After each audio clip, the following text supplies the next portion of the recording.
Bonjour à tous, bienvenue à notre méditation quotidienne. Je suis très heureux aujourd'hui de passer du temps avec vous, partager ces textes riches et précieux de la Bible, texte du Nouveau Testament. Combien ce texte dans 1 Pierre est pertinent pour notre vie quotidienne. Ce texte touche les expériences et des réalités de notre vie de tous les jours. Et nous avons besoin d'être instruits par les vérités de ce texte pour pouvoir continuer à persévérer. Alors Pierre est qualifié pour nous parler des épreuves, des difficultés, parce que Pierre lui-même a vécu toutes sortes de difficultés pendant qu'il était sur la terre, lui qui a renié le Seigneur et lui qui a dû être repris par l'apôtre Paul, et qui parfois a parlé trop vite et il a dû être repris par Jésus lui-même. Donc Pierre, il a appris de ses erreurs et il est qualifié pour nous aider nous-mêmes à apprendre et à tirer de bonnes leçons des choses difficiles que nous pouvons vivre parfois. Alors nous sommes dans la première lettre de Pierre au chapitre 1 et aujourd'hui nous allons lire le verset 7, mais permettez-moi de relire depuis le début l'épître de Pierre comme c'est notre habitude, parce que nous avons un contexte. Nous pensons que c'est important de mettre cette parole de Dieu toujours en contexte, de comprendre ce qui a été dit avant, ce qui est dit après, pour pouvoir enchaîner et comprendre le fil de la pensée de l'apôtre qui a écrit ce texte inspiré par Dieu. Donc je lis 1 Pierre chapitre 1. Pierre, apôtre de Jésus-Christ, salue ceux que Dieu a choisis et qui vivent comme des résidents étrangers, dispersés, dans les provinces du Pont, de Galatie, de Cappadoce, d'Asie et de Bithynie. Dieu le Père vous a choisi d'avance, conformément à son plan, et vous avez été purifiés par l'Esprit pour obéir à Jésus-Christ et bénéficier de l'aspersion de son sang. Que la paix et la grâce et la paix vous soient abondamment accordées. Béni soit Dieu, le Père de notre Seigneur Jésus-Christ. Dans sa grande compassion, il nous a fait naître à une vie nouvelle pour nous donner une espérance vivante par la résurrection de Jésus-Christ. Car il a préparé pour nous un héritage qui ne peut ni se détruire, ni se corrompre, ni perdre sa beauté. Il le tient en réserve pour vous dans les cieux, vous qu'il garde par sa puissance au moyen de la foi en vue du salut qui est prêt à être révélé au moment de la fin. Voilà ce qui fait votre joie, même si actuellement il faut que vous soyez attristés pour un peu de temps par diverses épreuves. Et je lis maintenant le verset 7. Celles-ci, donc les épreuves, servent à éprouver la valeur de votre foi. Le feu du creuset n'éprouve-t-il pas l'or qui pourtant disparaîtra un jour? Pourtant votre foi qui a résisté à l'épreuve a une valeur beaucoup plus précieuse. Elle vous vaudra louange, gloire et honneur lorsque Jésus-Christ apparaîtra.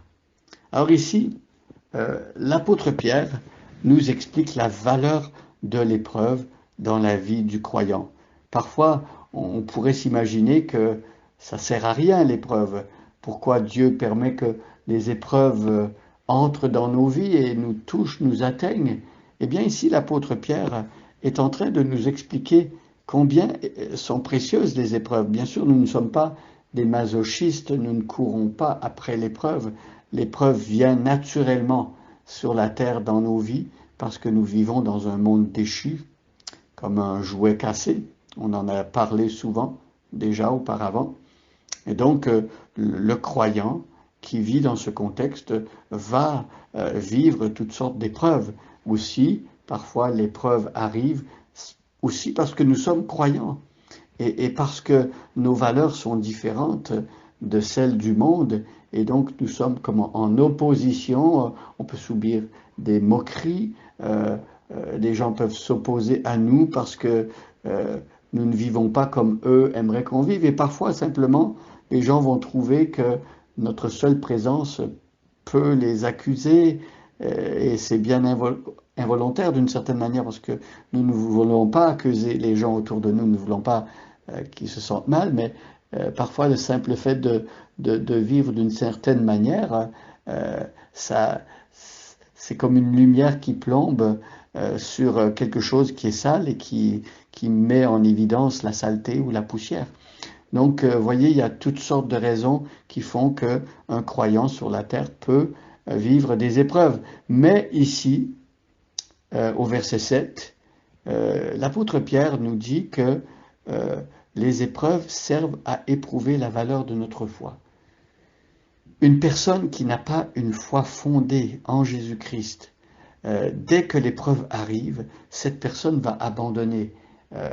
Il pourrait y avoir des personnes qui se disent tant que ça va bien, moi croire au Christ c'est super, c'est un plus dans ma vie et c'est génial, mais à partir du moment où il faut souffrir pour Christ, où les gens nous prennent à partie parce que nous sommes chrétiens, ou à partir du moment où il y a toutes sortes d'autres difficultés, eh bien souvent c'est à ce moment-là que se révèle la vraie foi d'une personne.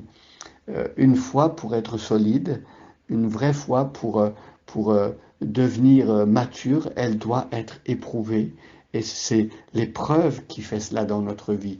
Donc, d'une certaine manière, on pourrait se réjouir parce que Dieu nous permet de traverser des épreuves et qui vont nous rendre plus forts et qui vont nous permettre de mieux connaître Jésus.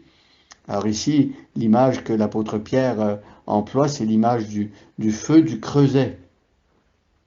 Alors on peut penser à un orfèvre qui jette l'or dans son creuset pour raffiner l'or. Alors ce qui se passe, c'est que l'or, lorsque l'or est trouvé dans une mine, eh bien c'est impur, il y a toutes sortes de saletés qui sont attachées à cet or. Et quand on passe l'or au creuset, eh bien les saletés montent à la surface. L'orfèvre peut enlever les saletés. Et quelqu'un a dit, les orfèvres disent que lorsque cet orfèvre, en regardant son or, il peut voir son visage reflété dans l'or, c'est à ce moment-là que l'or est prêt et l'or est pur et purifié.